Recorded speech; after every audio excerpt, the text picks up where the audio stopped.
ਸਤਿ ਸ਼੍ਰੀ ਅਕਾਲ ਦੋਸਤੋ, ਸਵਾਗਤ ਹੈ ਤੁਹਾਡੇ ਆਪਣੇ ਚੈਨਲ ਪੀਵੀ ਪੰਜਾਬੀ ਕਹਾਣੀਆਂ ਤੇ। ਅੱਜ ਤੁਹਾਡੇ ਲਈ ਲੈ ਕੇ ਆਏ ਹਾਂ ਇੱਕ ਨਵੀਂ ਪੰਜਾਬੀ ਕਹਾਣੀ। ਮਕਾਨ ਮਾਲਕ ਨੇ ਮੇਰੀ ਪਤਨੀ ਤੇ ਬੁਰੀ ਨਜ਼ਰ ਰੱਖੀ ਕਿਉਂਕਿ ਮੈਂ ਘਰੋਂ ਭੱਜ ਕੇ ਇੱਕ ਲੜਕੀ ਨਾਲ ਵਿਆਹ ਕੀਤਾ ਸੀ ਅਤੇ ਮੈਨੂੰ ਕਿਰਾਏ ਦੇ ਮਕਾਨ ਵਿੱਚ ਰਹਿਣਾ ਪਿਆ ਸੀ। ਜਦੋਂ ਉਸਨੇ ਮੇਰੀ ਪਤਨੀ ਨੂੰ ਦੇਖਿਆ ਤਾਂ ਉਸਦੀ ਨੀਅਤ ਵਿਗੜ ਗਈ। ਇੱਕ ਦਿਨ ਮਕਾਨ ਮਾਲਕ ਮੇਰੇ ਕੋਲ ਕਿਰਾਏ ਦੇ ਪੈਸੇ ਲੈਣ ਆਇਆ। ਮੇਰੇ ਕੋਲ ਪੈਸੇ ਨਹੀਂ ਸਨ। ਜਦੋਂ ਮੈਂ ਉਸ ਤੋਂ ਕੁਝ ਸਮਾਂ ਮੰਗਿਆ ਤਾਂ ਉਹ ਕਹਿਣ ਲੱਗਾ ਕਿ ਤੁਸੀਂ ਮੈਨੂੰ ਪੈਸਿਆਂ ਦੀ ਬਜਾਏ ਕੁਝ ਹੋਰ ਦੇ ਸਕਦੇ ਹੋ। ਉਹ ਬਹੁਤ ਘਟੀਆ ਕਿਸਮ ਦਾ ਬੰਦਾ ਸੀ। ਇੱਕ ਦਿਨ ਪਤਨੀ ਨੂੰ ਘਰ ਵਿੱਚ ਬੰਦ ਕਰਕੇ ਮੈਂ ਆਪਣੇ ਪਾਪਾ ਤੋਂ ਪੈਸੇ ਲੈਣ ਚਲਾ ਗਿਆ। ਜਦੋਂ ਮੈਂ ਜਾ ਕੇ ਦੇਖਿਆ ਤਾਂ ਪਿਤਾ ਦੀ ਹਾਲਤ ਬਹੁਤ ਖਰਾਬ ਸੀ। ਆਪਣੇ ਆਖਰੀ ਸਾਹ ਲੈ ਰਿਹਾ ਸੀ। ਉਹਨਾਂ ਨੇ ਜ਼ਬਰਦਸਤੀ ਮੇਰਾ ਵਿਆਹ ਲੜਕੀ ਨਾਲ ਕਰਵਾ ਦਿੱਤਾ। ਮੈਂ ਵਿਆਹ ਨਹੀਂ ਕਰਨਾ ਚਾਹੁੰਦਾ ਸੀ। ਉਹਨਾਂ ਨੇ ਕਿਹਾ ਕਿ ਤੁਸੀਂ ਮੇਰੀ ਆਖਰੀ ਇੱਛਾ ਪੂਰੀ ਨਹੀਂ ਕਰੋਗੇ। ਮੈਂ ਉਸ ਕੁੜੀ ਨਾਲ ਵਿਆਹ ਕਰ ਲਿਆ। ਉਹ ਕੁੜੀ ਬਹੁਤ ਸੋਹਣੀ ਸੀ। ਹੁਣ ਮੈਂ ਉਸ ਕੁੜੀ ਨਾਲ ਰਹਿਣ ਲੱਗ ਪਿਆ। ਜਦੋਂ ਮੈਂ ਆਪਣੀ ਪਹਿਲੀ ਪਤਨੀ ਬਾਰੇ ਸੋਚਿਆ, ਮੈਂ ਜਲਦੀ ਹੀ ਉਸ ਕੋਲ ਗਿਆ। ਜਿਵੇਂ ਹੀ ਮੈਂ ਘਰ ਦਾ ਤਾਲਾ ਖੋਲ੍ਹ ਕੇ ਕਮਰੇ 'ਚ ਗਿਆ ਤਾਂ ਜੋ ਦੇਖਿਆ, ਉਹ ਦੇਖ ਕੇ ਹੈਰਾਨ ਰਹਿ ਗਿਆ ਕਿਉਂਕਿ ਮੇਰਾ ਨਾਮ ਮੋਹਿਤ ਹੈ। ਮੈਂ ਆਪਣੇ ਮਾਪਿਆਂ ਦਾ ਇਕਲੌਤਾ ਪੁੱਤਰ ਹਾਂ। ਅਸੀਂ ਪਿੰਡ ਵਿੱਚ ਰਹਿੰਦੇ ਸੀ। ਸਾਡਾ ਇੱਕ ਛੋਟਾ ਜਿਹਾ ਹੱਸਦਾ ਖੇਡਦਾ ਪਰਿਵਾਰ ਸੀ। ਪਰ ਇੱਕ ਦਿਨ ਮੇਰੀ ਮਾਂ ਦੀ ਤਬੀਅਤ ਵਿਗੜ ਗਈ। ਪਾਪਾ ਨੇ ਮੇਰੀ ਮਾਂ ਨੂੰ ਕਈ ਡਾਕਟਰਾਂ ਨੂੰ ਦਿਖਾਇਆ ਪਰ ਉਸ ਦੀ ਹਾਲਤ ਵਿੱਚ ਕੋਈ ਸੁਧਾਰ ਨਹੀਂ ਹੋਇਆ। ਦਿਨੋਂ ਦਿਨ ਉਸ ਦੀ ਹਾਲਤ ਵਿਗੜਦੀ ਜਾ ਰਹੀ ਸੀ। ਫਿਰ ਡਾਕਟਰ ਨੇ ਦੱਸਿਆ ਕਿ ਮੇਰੀ ਮਾਂ ਦਾ ਇਲਾਜ ਸ਼ਹਿਰ ਵਿੱਚ ਹੋ ਸਕਦਾ ਹੈ। ਇਸ ਲਈ ਅਸੀਂ ਅਗਲੇ ਦਿਨ ਹੀ ਮਾਂ ਨਾਲ ਸ਼ਹਿਰ ਪਹੁੰਚ ਗਏ। ਪਰ ਉਦੋਂ ਤੱਕ ਬਹੁਤ ਦੇਰ ਹੋ ਚੁੱਕੀ ਸੀ। ਮਾਂ ਮੈਨੂੰ ਛੱਡ ਕੇ ਦੁਨੀਆ ਤੋਂ ਚਲੀ ਗਈ ਸੀ। ਜਦੋਂ ਡਾਕਟਰ ਨੇ ਦੱਸਿਆ ਕਿ ਮੇਰੀ ਮਾਂ ਇਸ ਦੁਨੀਆ ਵਿੱਚ ਨਹੀਂ ਰਹੀ ਤਾਂ ਮੈਂ ਬਹੁਤ ਰੋਇਆ ਕਿਉਂਕਿ ਮੈਂ ਆਪਣੀ ਮਾਂ ਨੂੰ ਬਹੁਤ ਪਿਆਰ ਕਰਦਾ ਸੀ। ਮੈਂ ਕਦੇ ਨਹੀਂ ਸੋਚਿਆ ਸੀ ਕਿ ਮੇਰੀ ਮਾਂ ਮੈਨੂੰ ਛੱਡ ਕੇ ਇੰਨੀ ਜਲਦੀ ਇਸ ਦੁਨੀਆ ਤੋਂ ਚਲੀ ਜਾਵੇਗੀ। ਮੇਰੀ ਮਾਂ ਦੀ ਮੌਤ ਤੋਂ ਬਾਅਦ ਮੇਰੇ ਪਿਤਾ ਨੇ ਦੁਬਾਰਾ ਵਿਆਹ ਨਹੀਂ ਕੀਤਾ। ਉਸਨੇ ਇਕੱਲੇ ਹੀ ਮੈਨੂੰ ਪਾਲਿਆ। ਮੇਰੀ ਮਾਂ ਦੀ ਮੌਤ ਤੋਂ ਬਾਅਦ ਪਾਪਾ ਨੂੰ ਪਿੰਡ ਵਿੱਚ ਕੋਈ ਦਿਲਚਸਪੀ ਨਹੀਂ ਰਹੀ। ਉਹ ਮੈਨੂੰ ਸ਼ਹਿਰ ਲੈ ਗਿਆ। ਪਰ ਸਾਡੇ ਕੋਲ ਰਹਿਣ ਲਈ ਕੋਈ ਥਾਂ ਨਹੀਂ ਸੀ ਅਤੇ ਕੋਈ ਕੰਮ ਵੀ ਨਹੀਂ ਸੀ। ਮੇਰੇ ਪਿਤਾ ਜੀ ਕੰਮ ਦੀ ਭਾਲ ਵਿੱਚ ਇੱਧਰ ਉੱਧਰ ਭਟਕ ਰਹੇ ਸਨ। ਉਸ ਦੀ ਇੱਕ ਕਾਰ ਨਾਲ ਟੱਕਰ ਹੋ ਗਈ। ਇੱਕ ਆਦਮੀ ਕਾਰ ਵਿੱਚੋਂ ਬਾਹਰ ਨਿਕਲਿਆ। ਉਸਨੇ ਪਾਪਾ ਨੂੰ ਆਪਣੀ ਕਾਰ ਵਿੱਚ ਬਿਠਾ ਲਿਆ ਅਤੇ ਹਸਪਤਾਲ ਲੈ ਗਏ। ਉਸਨੇ ਪਾਪਾ ਦਾ ਇਲਾਜ ਕਰਵਾਇਆ। ਉਹ ਬੰਦਾ ਬਹੁਤ ਚੰਗਾ ਸੀ। ਨਹੀਂ ਤਾਂ ਅੱਜ ਕੱਲ੍ਹ ਲੋਕ ਐਕਸੀਡੈਂਟ ਕਰਕੇ ਭੱਜ ਜਾਂਦੇ ਹਨ, ਲੋਕਾਂ ਨੂੰ ਸੜਕ 'ਤੇ ਮਾਰਨ ਲਈ ਛੱਡ ਜਾਂਦੇ ਹਨ। ਉਹ ਇਹ ਵੀ ਨਹੀਂ ਸੋਚਦੇ ਕਿ ਜਿਸ ਦਾ ਉਹਨਾਂ ਨੇ ਐਕਸੀਡੈਂਟ ਕੀਤਾ ਹੈ ਹੋ ਸਕਦਾ ਹੈ ਕਿ ਉਹ ਘਰ ਵਿੱਚ ਇਕੱਲਾ ਕਮਾਉਣ ਵਾਲਾ ਹੋਵੇ। ਉਸ ਇਨਸਾਨ ਦਾ ਜੀਵਨ ਉਸਦੇ ਪੂਰੇ ਪਰਿਵਾਰ ਤੇ ਜੀਵਨ ਨਾਲ ਜੁੜਿਆ ਹੋਇਆ ਹੋਵੇ। ਜੇਕਰ ਉਸ ਆਦਮੀ ਨੂੰ ਕੁਝ ਹੋ ਜਾਵੇ ਤਾਂ ਉਸਦਾ ਸਾਰਾ ਪਰਿਵਾਰ ਬਰਬਾਦ ਹੋ ਜਾਂਦਾ ਹੈ। ਪਰ ਜਿਸ ਤਰ੍ਹਾਂ ਦੁਨੀਆ ਵਿੱਚ ਬੁਰੇ ਲੋਕ ਹਨ, ਉਸੇ ਤਰ੍ਹਾਂ ਚੰਗੇ ਲੋਕ ਵੀ ਹਨ। ਉਸ ਆਦਮੀ ਨੇ ਪਾਪਾ ਨੂੰ ਪੁੱਛਿਆ ਕਿ ਤੁਸੀਂ ਕੀ ਕਰਦੇ ਹੋ ਤਾਂ ਪਾਪਾ ਨੇ ਉਸ ਨੂੰ ਕਿਹਾ ਕਿ ਮੈਂ ਨੌਕਰੀ ਲੱਭ ਰਿਹਾ ਹਾਂ ਅਤੇ ਮੇਰਾ ਇੱਕ ਪੁੱਤਰ ਹੈ ਜੋ 10 ਸਾਲਾਂ ਦਾ ਹੈ। ਤਾਂ ਉਸ ਆਦਮੀ ਨੇ ਕਿਹਾ ਕਿ ਤੁਸੀਂ ਮੇਰੇ ਕੋਲ ਕੰਮ ਕਰੋਗੇ। ਪਾਪਾ ਬੋਲਿਆ, ਹਾਂ, ਕਿਉਂ ਨਹੀਂ, ਜੋ ਕੰਮ ਤੁਸੀਂ ਕਹੋਗੇ ਮੈਂ ਕਰਾਂਗਾ। ਉਸ ਨੇ ਪਾਪਾ ਨੂੰ ਕਿਹਾ ਕਿ ਤੁਸੀਂ ਮੇਰੇ ਡਰਾਈਵਰ ਬਣੋਗੇ। ਪਾਪਾ ਬੋਲਿਆ, ਹਾਂ। ਫਿਰ ਉਹ ਕਹਿਣ ਲੱਗਾ ਕਿ ਕੱਲ੍ਹ ਤੋਂ ਕੰਮ 'ਤੇ ਆ ਜਾਣਾ। ਉਹਨਾਂ ਨੂੰ ਇਹ ਸੁਣ ਕੇ ਬਹੁਤ ਖੁਸ਼ੀ ਹੋਈ ਕਿ ਉਹਨਾਂ ਨੂੰ ਨੌਕਰੀ ਮਿਲ ਗਈ ਹੈ। ਉਹਨਾਂ ਨੇ ਸਾਨੂੰ ਰਹਿਣ ਲਈ ਇੱਕ ਛੋਟਾ ਜਿਹਾ ਘਰ ਵੀ ਦਿੱਤਾ। ਪਾਪਾ ਬਹੁਤ ਵੱਡੇ ਬੰਦੇ ਦਾ ਡਰਾਈਵਰ ਸੀ। ਪਾਪਾ ਚਾਹੁੰਦਾ ਸੀ ਕਿ ਮੈਂ ਬਹੁਤ ਪੜ੍ਹ ਲਿਖ ਕੇ ਆਪਣੇ ਪੈਰਾਂ 'ਤੇ ਖੜਾ ਹੋਵਾਂ। ਇੱਕ ਦਿਨ ਮੈਂ ਵੀ ਉਹਨਾਂ ਦੇ ਮਾਲਕ ਵਾਂਗ ਵੱਡਾ ਆਦਮੀ ਬਣ ਜਾਵਾਂ। ਪਰ ਮੈਨੂੰ ਪੜ੍ਹਾਈ ਵਿੱਚ ਕੋਈ ਦਿਲਚਸਪੀ ਨਹੀਂ ਸੀ। ਇਸ ਲਈ ਮੈਂ ਬਸ ਸਾਰਾ ਦਿਨ ਆਪਣੇ ਦੋਸਤਾਂ ਨਾਲ ਘੁੰਮਦਾ ਰਹਿੰਦਾ ਸੀ। ਪਾਪਾ ਨੇ ਮੈਨੂੰ ਬਹੁਤ ਸਮਝਾਇਆ ਅਤੇ ਕਿਹਾ ਕਿ ਮੈਂ ਆਪਣੇ ਮਾਲਕ ਨਾਲ ਗੱਲ ਕਰਕੇ ਕਿਸੇ ਚੰਗੇ ਕਾਲਜ ਵਿੱਚ ਦਾਖਲਾ ਕਰਵਾ ਦੇਵਾਂ। ਪਰ ਮੈਂ ਨਾ ਕਰ ਦਿੱਤੀ। ਪਾਪਾ ਆਖਦਾ ਹੈ ਕਿ ਠੀਕ ਹੈ, ਪੜ੍ਹਾਈ ਨਾ ਕਰ, ਮੈਂ ਮਾਲਕ ਨਾਲ ਗੱਲ ਕਰਕੇ ਕੋਈ ਨੌਕਰੀ ਦਿਵਾ ਦਿੰਦਾ। ਮਾਲਕ ਬਹੁਤ ਵਧੀਆ ਇਨਸਾਨ ਹੈ, ਯਕੀਨੀ ਤੌਰ 'ਤੇ ਤੁਹਾਨੂੰ ਇੱਕ ਚੰਗੀ ਨੌਕਰੀ ਦੇਵੇਗਾ। ਪਰ ਮੈਂ ਪਾਪਾ ਨੂੰ ਕਹਿੰਦਾ ਸੀ ਕਿ ਨੌਕਰੀ ਲੈਣ ਦੀ ਕਾਹਦੀ ਕਾਹਲੀ ਹੈ, ਅਜੇ ਤਾਂ ਮੇਰੇ ਘੁੰਮਣ ਫਿਰਨ ਦਾ ਦਿਨ ਹਨ। ਸਾਰੀ ਉਮਰ ਨੌਕਰੀ ਹੀ ਕਰਨੀ ਹੈ। ਮੈਨੂੰ ਹੁਣ ਆਪਣੀ ਜ਼ਿੰਦਗੀ ਜੀਣ ਦਿਓ। ਪਾਪਾ ਮੇਰੀ ਗੱਲ ਸੁਣ ਕੇ ਚੁੱਪ ਹੋ ਜਾਂਦਾ। ਸ਼ਾਇਦ ਜਵਾਨੀ ਵਿੱਚ ਅਜਿਹਾ ਹੁੰਦਾ ਹੈ ਕਿ ਅਸੀਂ ਸਿਰਫ ਆਪਣੇ ਦਿਲ ਦੀ ਸੁਣਦੇ ਹਾਂ ਅਸੀਂ ਆਪਣੇ ਮਾਪਿਆਂ ਦੀ ਗੱਲ ਨਹੀਂ ਸਮਝਦੇ ਕਿ ਉਹ ਜੋ ਵੀ ਕਹਿ ਰਹੇ ਹਨ ਉਹ ਸਾਡੇ ਭਲੇ ਲਈ ਹੀ ਕਹਿ ਰਹੇ ਹਨ। ਇੱਕ ਦਿਨ ਜਦੋਂ ਮੈਂ ਆਪਣੇ ਦੋਸਤ ਨਾਲ ਉਸਦੇ ਘਰ ਜਾ ਰਿਹਾ ਸੀ, ਇੱਕ ਕੁੜੀ ਸੜਕ ਪਾਰ ਕਰਦੇ ਸਮੇਂ ਮੇਰੇ ਮੋਟਰਸਾਈਕਲ ਦੇ ਸਾਹਮਣੇ ਆ ਗਈ। ਮੈਂ ਬੜੀ ਮੁਸ਼ਕਲ ਨਾਲ ਆਪਣਾ ਮੋਟਰਸਾਈਕਲ ਸੰਭਾਲਿਆ। ਉਸ ਕੁੜੀ ਨੂੰ ਵੀ ਕੁਝ ਨਹੀਂ ਹੋਇਆ। ਮੈਂ ਉਸ ਕੁੜੀ ਨੂੰ ਕਿਹਾ ਕਿ ਤੁਸੀਂ ਅੰਨੇ ਹੋ, ਕੀ ਤੁਹਾਨੂੰ ਦਿਖਾਈ ਨਹੀਂ ਦਿੰਦਾ? ਜੇਕਰ ਤੈਨੂੰ ਸੜਕ ਪਾਰ ਨਹੀਂ ਕਰਨਾ ਆਉਂਦਾ ਤਾਂ ਘਰੋਂ ਕਿਉਂ ਨਿਕਲਦੇ ਹੋ? ਚੁੱਪਚਾਪ ਉਹ ਮੇਰੀ ਗੱਲ ਸੁਣ ਰਹੀ ਸੀ। ਉਸਨੇ ਕੁਝ ਜਵਾਬ ਨਹੀਂ ਦਿੱਤਾ। ਜਦੋਂ ਮੈਂ ਉਸ ਦਾ ਹੱਥ ਫੜ ਕੇ ਉਠਾਇਆ ਤਾਂ ਮੈਂ ਉਸ ਵੱਲ ਦੇਖਦਾ ਹੀ ਰਹਿ ਗਿਆ। ਮੇਰਾ ਸਾਰਾ ਗੁੱਸਾ ਠੰਡਾ ਹੋ ਗਿਆ। ਉਹ ਕੁੜੀ ਬਹੁਤ ਸੋਹਣੀ ਤੇ ਬਹੁਤ ਮਾਸੂਮ ਲੱਗ ਰਹੀ ਸੀ ਤੇ ਮੇਰੀ ਝਿੜਕ ਤੋਂ ਡਰੀ ਹੋਈ ਸੀ। ਉਸ ਦੀਆਂ ਅੱਖਾਂ ਵਿੱਚ ਹੰਝੂ ਸਨ। ਮੈਂ ਉਸ ਨੂੰ ਕਿਹਾ ਕਿ ਹੁਣ ਰੋਣ ਦਾ ਕੀ ਮਤਲਬ ਹੈ? ਉਸ ਨੇ ਮੇਰੇ ਵੱਲ ਇੱਕ ਨਜ਼ਰ ਮਾਰੀ ਅਤੇ ਉੱਥੇ ਚਲੀ ਗਈ। ਮੇਰੀ ਅੱਖਾਂ ਦੂਰ ਤੱਕ ਉਸ ਦਾ ਪਿੱਛਾ ਕਰਦੀਆਂ ਰਹੀਆਂ। ਫਿਰ ਮੇਰੇ ਦੋਸਤ ਨੇ ਕਿਹਾ ਕਿ ਕੁੜੀ ਗਈ, ਅਸੀਂ ਵੀ ਆਪਣੇ ਰਾਹ 'ਤੇ ਚੱਲੀਏ। ਅਜਿਹਾ ਨਾ ਹੋਵੇ ਕਿ ਇੱਥੇ ਖੜੇ ਹੋ ਰਾਤ ਹੋ ਜਾਵੇ। ਮੈਂ ਮੁਸਕਰਾ ਕੇ ਆਪਣੇ ਦੋਸਤ ਵੱਲ ਦੇਖਿਆ। ਅਸੀਂ ਘਰ ਆ ਗਏ, ਪਰ ਮੈਂ ਉਸ ਕੁੜੀ ਨੂੰ ਭੁੱਲ ਨਾ ਸਕਿਆ। ਜਦੋਂ ਵੀ ਮੈਂ ਅੱਖਾਂ ਬੰਦ ਕਰਦਾ ਤਾਂ ਉਸ ਦਾ ਸੋਹਣਾ ਤੇ ਮਾਸੂਮ ਚਿਹਰਾ ਮੇਰੇ ਸਾਹਮਣੇ ਆ ਜਾਂਦਾ। ਪਤਾ ਨਹੀਂ ਉਸ ਕੁੜੀ ਵਿੱਚ ਕਿਹੜੀ ਚੀਜ਼ ਮੈਨੂੰ ਉਸ ਵੱਲ ਖਿੱਚ ਰਹੀ ਸੀ। 6 ਮਹੀਨੇ ਹੋ ਗਏ ਸਨ। ਮੈਨੂੰ ਅੱਜ ਵੀ ਉਸ ਕੁੜੀ ਦਾ ਚਿਹਰਾ ਯਾਦ ਸੀ, ਜਿਸ ਨੂੰ ਮੈਂ ਭੁੱਲ ਨਹੀਂ ਸਕਿਆ। ਕੁਝ ਦਿਨਾਂ ਤੋਂ ਪਾਪਾ ਦੀ ਸਿਹਤ ਠੀਕ ਨਹੀਂ ਸੀ। ਜਦੋਂ ਮੈਂ ਉਸ ਨੂੰ ਡਾਕਟਰ ਕੋਲ ਲੈ ਕੇ ਗਿਆ ਤਾਂ ਡਾਕਟਰ ਨੇ ਉਸ ਨੂੰ ਕਿਹਾ ਕਿ ਉਹ ਮੌਸਮ ਦੇ ਕਾਰਨ ਬਿਮਾਰ ਹੈ। ਜੋ ਮਰਜ਼ੀ ਹੋਵੇ, ਜੇਕਰ ਉਹ ਸਮੇਂ ਸਿਰ ਦਵਾਈ ਲੈ ਲਵੇ ਤਾਂ ਉਹ ਜਲਦੀ ਠੀਕ ਹੋ ਜਾਵੇਗਾ। ਜਦੋਂ ਮੈਂ ਮੈਡੀਕਲ ਤੋਂ ਪਾਪਾ ਦੀ ਦਵਾਈ ਲੈਣ ਗਿਆ ਤਾਂ ਦਵਾਈ ਲੈਂਦਿਆਂ ਹੀ ਦੇਖਿਆ ਕਿ ਸਾਹਮਣੇ ਤੋਂ ਉਹੀ ਕੁੜੀ ਮੇਰੇ ਵੱਲ ਆ ਰਹੀ ਸੀ। ਮੈਂ ਉਸ ਨੂੰ ਦੇਖ ਕੇ ਉੱਥੋਂ ਰੁਕ ਗਿਆ। ਲੜਕੀ ਮੈਡੀਕਲ ਸਟੋਰ 'ਤੇ ਆਈ ਅਤੇ ਮੈਡੀਕਲ ਸਟੋਰ ਮਾਲਕ ਨੂੰ ਕਿਹਾ ਕਿ ਮੇਰਾ ਹੱਥ ਸੜ ਗਿਆ ਹੈ, ਤੁਸੀਂ ਮੈਨੂੰ ਕੋਈ ਦਵਾਈ ਦੇ ਦਿਓ। ਮੈਡੀਕਲ ਸਟੋਰ ਮਾਲਕ ਨੇ ਕਿਹਾ ਕਿ ਤੁਸੀਂ 2-3 ਦਿਨਾਂ ਤੋਂ ਉਧਾਰ ਦਵਾਈ ਲੈ ਰਹੇ ਹੋ ਅਤੇ ਤੁਹਾਡੇ ਕੋਲ ਪੈਸੇ ਨਹੀਂ ਹਨ। ਪਹਿਲਾਂ ਵਾਲੇ ਪੈਸੇ ਦੇ ਦਿਓ ਤਾਂ ਦਵਾਈ ਮਿਲ ਜਾਵੇਗੀ। ਮੈਂ ਮੈਡੀਕਲ ਸਟੋਰ ਦੇ ਮਾਲਕ ਨੂੰ ਦਵਾਈ ਦੇਣ ਲਈ ਕਿਹਾ, ਪੈਸੇ ਮੈਂ ਤੁਹਾਨੂੰ ਦੇ ਦੇਵਾਂਗਾ। ਫਿਰ ਉਸਨੇ ਮੇਰੇ ਵੱਲ ਦੇਖਿਆ ਅਤੇ ਮੈਨੂੰ ਕਿਹਾ, ਮੈਨੂੰ ਤੁਹਾਡੀ ਅਹਿਸਾਨ ਦੀ ਲੋੜ ਨਹੀਂ ਹੈ, ਮੈਂ ਬਿਨਾਂ ਦਵਾਈ ਦੇ ਵੀ ਠੀਕ ਹੋ ਸਕਦੀ ਹਾਂ। ਮੈਂ ਉਸ ਕੁੜੀ ਨੂੰ ਕਿਹਾ, ਮੈਂ ਤੇਰਾ ਤੇ ਕੋਈ ਉਪਕਾਰ ਨਹੀਂ ਕਰ ਰਿਹਾ।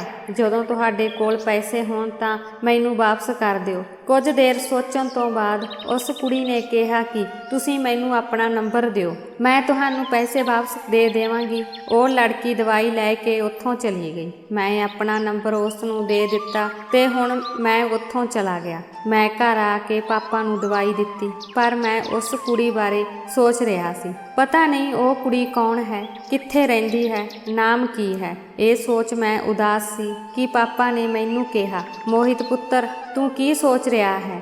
ਪਾਪਾ ਦੇ ਕਹਿਣ ਤੇ ਮੈਂ ਸੋਚਾਂ 'ਚੋਂ ਬਾਹਰ ਆ ਗਿਆ। ਮੈਂ ਪਾਪਾ ਨੂੰ ਕਿਹਾ ਕਿ ਕੁਝ ਨਹੀਂ ਪਾਪਾ, ਬਸ ਇੱਦਾਂ ਹੀ। ਤਾਂ ਪਾਪਾ ਨੇ ਕਿਹਾ, ਜਿੰਨਾ ਚਿਰ ਮੈਂ ਠੀਕ ਨਹੀਂ ਹੁੰਦਾ ਮੇਰੀ ਥਾਂ ਤੁਸੀਂ ਕੰਮ 'ਤੇ ਚਲੇ ਜਾਓ। ਮੈਂ ਮਾਲਕ ਨਾਲ ਗੱਲ ਕਰ ਲਈ ਹੈ, ਉਹਨਾਂ ਨੂੰ ਵੀ ਕੋਈ ਇਤਰਾਜ਼ ਨਹੀਂ ਕਿ ਤੁਸੀਂ ਸਵੇਰੇ ਮੇਰੀ ਥਾਂ ਕੰਮ 'ਤੇ ਚਲੇ ਜਾਓਗੇ। ਮੈਂ ਪਾਪਾ ਨੂੰ ਨਾ ਨਹੀਂ ਕਰ ਸਕਦਾ ਸੀ ਕਿਉਂਕਿ ਪਾਪਾ ਦੀ ਤਬੀਅਤ ਬਹੁਤ ਖਰਾਬ ਸੀ। ਇਸ ਲਈ ਮੈਂ ਸਵੇਰੇ ਕੰਮ 'ਤੇ ਚਲਾ ਗਿਆ। ਜਿੱਥੇ ਪਾਪਾ ਕੰਮ ਕਰਦਾ ਸੀ ਉਸ ਦਾ ਮਾਲਕ ਬਹੁਤ ਵਧੀਆ ਆਦਮੀ ਸੀ। ਮੈਂ ਉਸ ਨੂੰ ਮਿਲਦਿਆਂ ਹੀ ਨਮਸਕਾਰ ਕੀਤਾ। ਉਸ ਨੇ ਮੈਨੂੰ ਪੁੱਛਿਆ, ਤੁਸੀਂ ਮੇਰੇ ਡਰਾਈਵਰ ਰਵੀ ਦੇ ਪੁੱਤਰ ਹੋ? ਮੈਂ ਕਿਹਾ ਹਾਂਜੀ। ਉਸ ਨੇ ਕਿਹਾ, ਮੈਂ ਥੋੜ੍ਹੀ ਦੇਰ ਲਈ ਘਰ ਜਾਣਾ ਹਾਂ, ਤੂੰ ਕਾਰ ਕੱਢ ਲੈ। ਉਹ ਬੰਦਾ ਪਾਪਾ ਦੀ ਉਮਰ ਦਾ ਸੀ। ਮੈਂ ਕਾਰ ਕੱਢ ਲਿਆਂਦੀ ਅਤੇ ਉਹ ਮੇਰੇ ਨਾਲ ਕਾਰ ਵਿੱਚ ਬੈਠ ਕੇ ਆਪਣੇ ਘਰ ਪਹੁੰਚ ਗਿਆ। ਮੈਂ ਉਸ ਦਾ ਵੱਡਾ ਬੰਗਲਾ ਦੇਖ ਕੇ ਹੈਰਾਨ ਰਹਿ ਗਿਆ। ਉਸ ਦਾ ਘਰ ਉਸ ਦੇ ਦਫ਼ਤਰ ਨਾਲੋਂ ਕਿਤੇ ਵੱਧ ਸੋਹਣਾ ਸੀ। ਉਸ ਨੇ ਨੌਕਰ ਨੂੰ ਕਿਹਾ, ਤੁਸੀਂ ਉਸ ਨੂੰ ਚਾਹ ਪਿਲਾਓ, ਮੈਂ ਹੁਣੇ ਆਉਂਦਾ ਹਾਂ। ਮੈਂ ਚਾਹ ਪੀਤੀ। ਉਹ ਬਹੁਤ ਚੰਗੀਆਂ ਆਦਤਾਂ ਦਾ ਮਾਲਕ ਸੀ। ਉਸ ਵਿੱਚ ਕੋਈ ਹੰਕਾਰ ਨਹੀਂ ਸੀ। ਇੰਨਾ ਪੈਸਾ ਹੋਵੇ ਤਾਂ ਬੰਦਾ ਕਿਸੇ ਨੂੰ ਪੁੱਛਦਾ ਵੀ ਨਹੀਂ। ਰੱਬ ਨੇ ਉਸ ਨੂੰ ਬਹੁਤ ਕੁਝ ਦਿੱਤਾ ਸੀ। ਉਸ ਨੂੰ ਇਸ ਗੱਲ ਦਾ ਬਿਲਕੁਲ ਵੀ ਮਾਣ ਨਹੀਂ ਸੀ। ਮੈਂ ਉਸੇ ਚੌਕੀਦਾਰ ਕੋਲ ਬੈਠ ਗਿਆ। ਕੁਝ ਦਿਨਾਂ ਬਾਅਦ ਪਾਪਾ ਦੀ ਸਿਹਤ ਠੀਕ ਹੋ ਗਈ ਅਤੇ ਉਹ ਆਪਣੇ ਕੰਮ 'ਤੇ ਵਾਪਸ ਚਲੇ ਗਏ। ਪਾਪਾ ਨੇ ਮੈਨੂੰ ਕਿਹਾ, ਬੇਟਾ ਤੂੰ ਕੋਈ ਹੋਰ ਕੰਮ ਕਰ ਲੈ। ਮੈਂ ਪਾਪਾ ਨੂੰ ਕਿਹਾ ਕਿ ਠੀਕ ਹੈ, ਤੁਸੀਂ ਮਾਲਕ ਨਾਲ ਗੱਲ ਕਰੋ, ਮੈਂ ਨੌਕਰੀ ਕਰਨ ਲਈ ਤਿਆਰ ਹਾਂ। ਇਹ ਸੁਣ ਕੇ ਪਾਪਾ ਬਹੁਤ ਖੁਸ਼ ਹੋਏ। ਮੈਂ ਆਪਣੇ ਕਮਰੇ ਵਿੱਚ ਆਰਾਮ ਕਰਨ ਲਈ ਆ ਗਿਆ। ਮੈਂ ਬਸ ਲੇਟਿਆ ਹੋਇਆ ਸੀ ਕਿ ਮੇਰੇ ਫੋਨ ਦੀ ਘੰਟੀ ਵੱਜੀ। ਮੈਂ ਫੋਨ ਰਿਸੀਵ ਕੀਤਾ ਪਰ ਸਾਹਮਣੇ ਤੋਂ ਕੋਈ ਨਹੀਂ ਬੋਲਿਆ। ਮੈਂ ਫੋਨ ਕੱਟ ਦਿੱਤਾ। ਫਿਰ ਮੇਰੇ ਫੋਨ ਦੀ ਘੰਟੀ ਵੱਜੀ। ਮੈਂ ਫੋਨ ਚੁੱਕਿਆ ਅਤੇ ਉੱਚੀ ਆਵਾਜ਼ ਵਿੱਚ ਕਿਹਾ ਕਿ ਜਦੋਂ ਤੁਸੀਂ ਬੋਲਣਾ ਹੀ ਨਹੀਂ ਤਾਂ ਫੋਨ ਕਿਉਂ ਕਰਦੇ ਹੋ। ਸਾਹਮਣੇ ਤੋਂ ਇੱਕ ਕੁੜੀ ਦੀ ਆਵਾਜ਼ ਆਈ। ਉਹਨਾਂ ਕਿਹਾ ਮੈਂ ਕਿਹਾ ਮੈਂ ਕੌਣ? ਤਾਂ ਉਸਨੇ ਕਿਹਾ ਮੈਂ ਤੁਹਾਡੇ ਪੈਸੇ ਵਾਪਸ ਕਰਨੇ ਹਨ। ਮੈਂ ਉਸ ਨੂੰ ਪੁੱਛਿਆ ਕਿ ਕਿਹੜੇ ਪੈਸੇ? ਉਸਨੇ ਕਿਹਾ ਕਿ ਤੁਸੀਂ ਉਸ ਦਿਨ ਮੈਡੀਕਲ ਸਟੋਰ 'ਤੇ ਮੇਰੀ ਦਵਾਈ ਲਈ ਪੈਸੇ ਦਿੱਤੇ ਸਨ ਅਤੇ ਕਿਹਾ ਕਿ ਜਦੋਂ ਮੇਰੇ ਕੋਲ ਪੈਸੇ ਹੋਣ ਤਾਂ ਮੈਂ ਤੁਹਾਨੂੰ ਇਸ ਨੰਬਰ 'ਤੇ ਕਾਲ ਕਰਕੇ ਪੈਸੇ ਵਾਪਸ ਕਰ ਦੇਵਾਂ। ਫਿਰ ਮੈਂ ਉਸ ਨੂੰ ਕੋਈ ਜਵਾਬ ਨਹੀਂ ਦਿੱਤਾ। ਕੁਝ ਦੇਰ ਬਾਅਦ ਕਿਹਾ ਕਿ ਮੈਨੂੰ ਪੈਸੇ ਵਾਪਸ ਨਹੀਂ ਚਾਹੀਦੇ। ਤੁਹਾਨੂੰ ਪੈਸੇ ਦੀ ਚਿੰਤਾ ਕਰਨ ਦੀ ਕੋਈ ਲੋੜ ਨਹੀਂ ਹੈ, ਰਹਿਣ ਦਿਓ। ਉਸ ਕੁੜੀ ਨੇ ਮੈਨੂੰ ਕਿਹਾ ਕਿ ਮੈਂ ਤੁਹਾਨੂੰ ਜਾਣਦੀ ਵੀ ਨਹੀਂ। ਅਜਿਹੀ ਸਥਿਤੀ ਵਿੱਚ ਮੈਂ ਤੁਹਾਡੇ ਪੈਸੇ ਆਪਣੇ ਕੋਲ ਨਹੀਂ ਰੱਖ ਸਕਦੀ। ਮੈਂ ਉਸ ਨੂੰ ਕਿਹਾ ਕਿ ਕੋਈ ਇੰਨੀ ਵੱਡੀ ਰਕਮ ਨਹੀਂ ਹੈ, ਇਹ ਸਿਰਫ 300 ਰੁਪਏ ਹਨ ਅਤੇ ਤੁਹਾਨੂੰ ਚਿੰਤਾ ਨਹੀਂ ਕਰਨੀ ਚਾਹੀਦੀ। ਮੈਨੂੰ ਇਸ ਪੈਸੇ ਦੀ ਲੋੜ ਨਹੀਂ ਹੈ। ਅਸੀਂ ਤਾਂ ਗੱਲ ਕਰ ਹੀ ਰਹੇ ਸੀ। ਘਰ 'ਚੋਂ ਪਿੱਛੋਂ ਆਵਾਜ਼ ਆਈ, ਕਿੱਥੇ ਮਰ ਗਈ ਆਲਸੀ, ਤੈਨੂੰ ਬਸ ਕੰਮ ਤੋਂ ਭੱਜਣ ਦੇ ਬਹਾਨੇ ਚਾਹੀਦੇ ਹਨ।